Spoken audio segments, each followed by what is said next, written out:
Welcome to my studio vlog for February 2023. So this poor lino print that you can see me working on here has been languishing on my shelves probably for about 6 or 7 years, certainly since I last had a stall at an art fair. So I remember I started it off as a demonstration piece whilst I was manning my stall. And it's been up on my shelves, and every time I try and get my art materials down to do a workshop or prep a workshop, it just keeps falling off the shelf. So it's thought it was time to get it finished in February. So here you can see where I've actually got quite a way on in the carving, and I'm just doing some very fine detail. I think I was kind of languishing with it just because it wasn't really calling to me, but all the esoteric things that I've added in here, like the flower of life, are really my kind of thing. So I think I feel a lot happier with the lino print now that I've added these. So here you can see me demonstrating how I actually carve circular objects or objects that have got a rounded edge. You can see that I'm keeping the carving tool actually pretty straight. It's not really moving too much, and it's actually the lino material that I'm moving around instead of the carving tool. And apologies for the slightly off centre shot here, but I was trying not to knock the tripod over. But yeah, so you get an idea of how you can keep the knife straight but actually move the carved material around, and you get a really good curve that way. So here I am getting ready to print up the lino print now. So I use SD block printing inks, and they're water soluble, so great for cleaning up and really great to use on workshops, which I do an awful lot. I'm rolling out the ink here to get it ready to go onto the lino print, and you need to get the ink nice and smooth so there's a lovely fine texture to the ink rather than long streaks of ink in it. And I do this by using the roller, and I just, as you can see, I just roll down in one direction and then lift the roller up and go back down in the same direction again, and that just makes sure that you get ink all the way around the roller rather than on just one little area of the roller. And then just applying the ink to the lino print, making sure I get ink all over.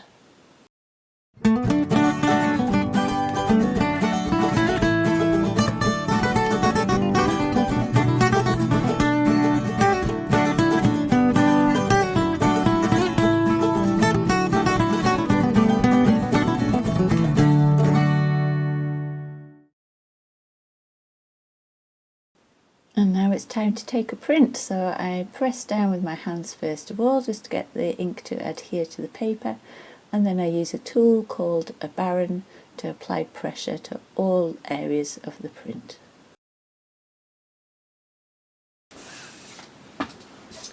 Right, let's take the first print.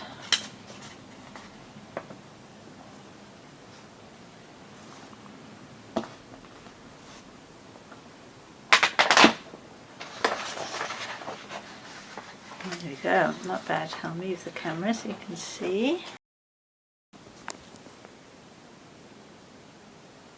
Yep, I'm very happy with that.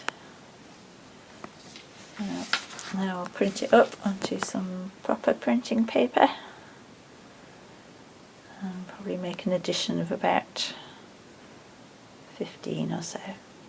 And that edition of 15 is on my list of things to do in March, so I'll show you those at the end of the month. Over a couple of afternoons recently, I've been busy making some decorative papers and some decorative fabrics.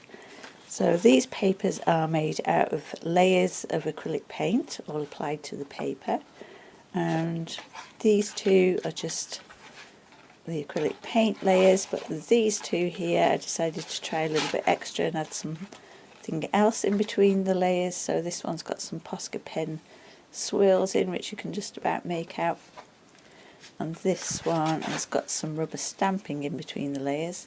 You can just about make it out. There's some leaf rubber stamps around, so there's quite a few of those in there. And then for the fabric, I had fun just working on 2 scrap pieces of cotton. So this one's all lino printed with an old lino print that I've done, This one's a nice technique that I use just to get a variegated effect. And then this one here, I just used plain single colours for each leaf, and that's the same leaf that's in this paper here.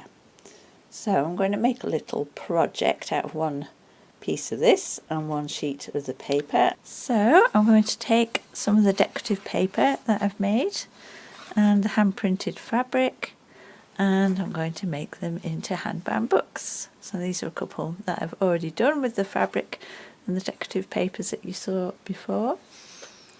And so I thought I would go through the process. I'm going to speed it up so you can see the process sped up. Just quickly, I'll tell you what I've got here. So the fabric is about 13 centimetres by 24 centimetres. The decorative paper is basically an A4 sheet cut in half, so 2 A5 size pieces of paper, so that's 21 centimetres by 14.8 centimetres. I've got 2 bits of cardboard for the book covers, and they're cut to 18 centimetres by 14 centimetres.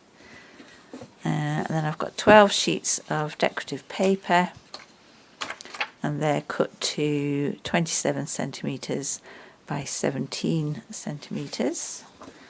I've also got an awl to make the holes in the binding with, tapestry needle, some embroidery thread, some wax, pencil, pair of scissors, some double-sided tape and a ruler, and I'm going to get making the book.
decorative papers on the inside, so they alternate between decorative papers and then plain papers, so that alternates all the way through the book.